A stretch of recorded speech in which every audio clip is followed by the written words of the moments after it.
programs, and welcome to La Galeria Guadalupe.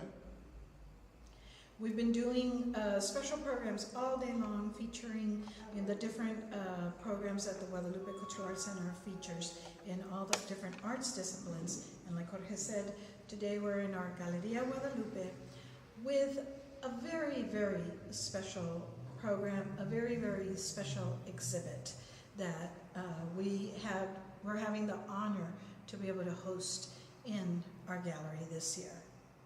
Yes, every year for the last 30 years we have been doing Dia de Muertos, and this has been in our small little gallery, in our annex, now our Progreso gallery, but we decided to bring this particular altar because it's quite unique to the La Raza Mexicana culture in our Tejanos here, and we're talking about Uvalde. But before we mention Uvalde, this altar is created by the Lanier High School Visual Arts Department under the direction of Ms. Arce. And we'll be talking to her in just a second, one of her students. But let's go ahead and take the camera over to the altar that they have created. This altar is dedicated to the children of Uvalde. As you can see, there's 19 desks. Each desk has become an altar, and the major desk dedicated to the instructor. And we all know that those two instructors, they lost their lives in that tragic moment.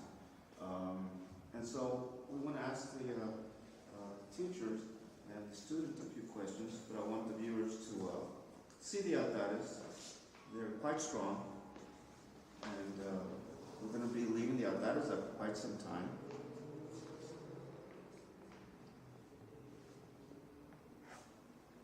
And so now I want to introduce you to our instructor from Lanier High School, Ms. Arce, and her student, Hello. Banda. Hi. And we're going to talk to you about this. Is such a powerful. And you have been involved with the Guadalupe, with the Dia de Muertos for how long now?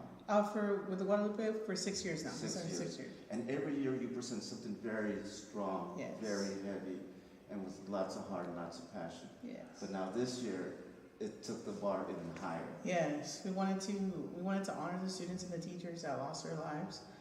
As students and teachers as ourselves, we wanted to make sure that they were remembered on this holiday and to keep their memory alive.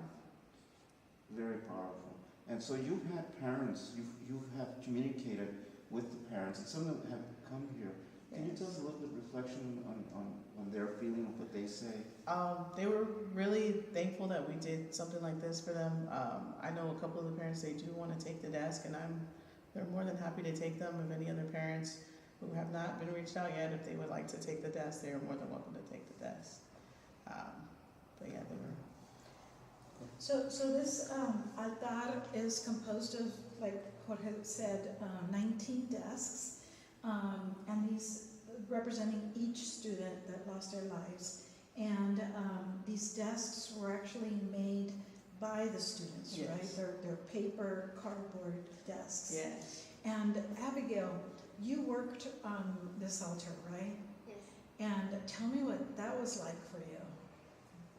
It was a little difficult because we had to create an idea of how to create an idea on how to focus on all the likings and make it into a desk.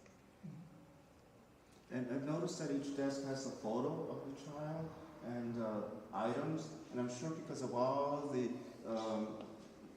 radio stations and TV stations, all the media that was there daily, and I'm sure you got to took a glimpse of what the children like. Was there any particular desk that you created? I created a desk, the one in the corner. Her name is Layla Salazar. Layla Salazar. It's got a photograph there. And tell us about Layla Salazar. She was very outgoing. She liked co-op, she liked football, dance cowboys. It must have been, how did the rest of the students participate in making the altar? Everybody had a hand in it, from the art club to my visual art students. Either they helped create the desks, like either they made them. We made them out of PVC pipe and insulation foam, so that's what they're constructed out of. And then the bottom part is going to be like a hard cardboard, almost like a paper stock. But they all had a hand in it. To either, like how Abigail, she made her desk, from everything, from to decorating the skull, to the frames, to like adding artwork onto the desk itself. Some other students that were in my classes, they either did like a couple, like I had a couple of kids that would group up and did one individual desk. Like let me see here, when we did a desk. Like this one for Xavier actually, I had a group of students do this desk. I had a couple of students do this one as well. So it wasn't just one student for one desk, it was maybe like 2 or 3, just depending on what student desk it was. Mm-hmm. And how long did you work on this? We started working on it at the end of August, like preparing. So the art club is the one that actually came up with the idea. They're the ones that discuss how we're gonna execute this, what it's gonna look like, down to like the very detail of even our bigger altar in the back, to the backgrounds in the back. And then from there, I assign it out to different students in the class. Students that want to take this on, like they chose this assignment. Like I'm like, hey, if you don't want to do the classwork, I have this as an option. And they're like, I'd rather do that. So these kids wanted to do this. There's a lot of kids out there. A lot of our students have brothers, sisters, nieces, and nephews this age, so it really did like affect them. Some of these items on the desk are their personal items, like they brought from home, or they asked like their little brothers and sisters, be like, hey, I'm gonna use this, or you're gonna donate this for a greater cause. And they were more than willing to bring stuff to add to the desk themselves that they didn't have to do, you know what I mean? But they wanted to do it, to show. I'm wondering what the students are thinking now. What are the conversations now around, gun violence and gun control? I mean, I know this affected us, all of us, Yes. so much, just everybody. I'm not in school, and I don't have children in school, and I felt so vulnerable for everybody who is in schools. Yes. Abigail, what are you and your friends talking about or feeling, about the whole situation of the gun violence? We sometimes get a little nervous because it could happen, and knowing that it could happen to our school is just a little scary thinking about it. That we have to practice getting ready, going into lockdown. Yeah. Yeah. It's a terrible situation that we're all feeling. Yeah.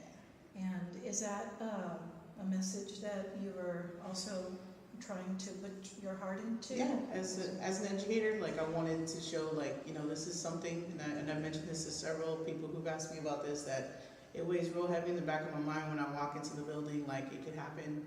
We do have police officers that are really good at the campus, but it is a very big campus. You know what I mean? We're really secure, our doors are locked, but you just never know. You never know what could happen at any given time. So that is something that does, it's a scary time right now. There's no, like gun control, gun policies are not in place that they should be. So hopefully this helps, keep this message. I know a lot of the parents are very vocal about that. They were, wanting to have some kind of law passed or to have some kind of protection because they don't want that to happen to anybody else as it continues to happen. So, yeah. Well, I'm so proud. Yeah, this is a really good project that the kids got into, and yeah, it really did. I admire the strength, the inner strength. Yeah. Thank you so much for letting us display this here. It has, this altar has kind of converted this gallery into a shrine-like space. I think all of us as staff, when we come in here, we all, it's become a sacred space. We all come with reverence, even when we're walking through, to the front door. When we're walking through here, we come with reverence. We have hosted guests that have come to see the altar, and they've reduced us several times to tears. It's just been so moving. So like Jorge says, you all have been very brave in, putting your heart and soul into it. But This may actually not be the first time you've made us cry. Yes, the subjects that we do pick kids. We do pick kids because it's something relatable to them, as them growing up, as them becoming into their own. Like some of our children have kids already, you know what I mean? So they are parents already at this age, and to see, you know, to remember these children that have no voice now or didn't have a voice then. That's what we try to show in our altars for the past, I want to say the past 3 years. I think we've done something dedicated to children to show that positivity, to show that they do have a voice, even though they're no longer here with us. Well, the expression that you bring here, always welcome. Yes, I love working with Guadalupe. We're gonna keep continuing working with them, Lanier, since we're partners. We do everything. We want to continue those partnerships with you guys. So. And good luck to you in your journey. Hope you continue in your art. Yes. And continue to express, what your feelings and what needs to be expressed. Oh, yeah. Yeah. So congratulations on your work, and best of luck to you. And Ms. Arce, thank you for collaborating with us. Yes. And to our audiences, thank you for joining us, and through, for this insight, into this very, very special altar. This year, all of us have just felt, so moved. This has been an out of the ordinary year, with this altar here. So thank you very much, for supporting us. And we invite you, this is going to be here, maybe just a few more days. It's not going to be here much longer. But only in the next 2 days, this altar will be here, and then it's going to start to come down.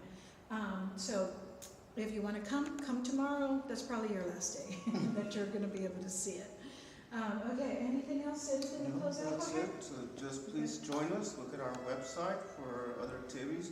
And then we're going to continue with Guadalupe-thon later today with other activities, our children, our academy, our theater arts program, our cine festival, and so on.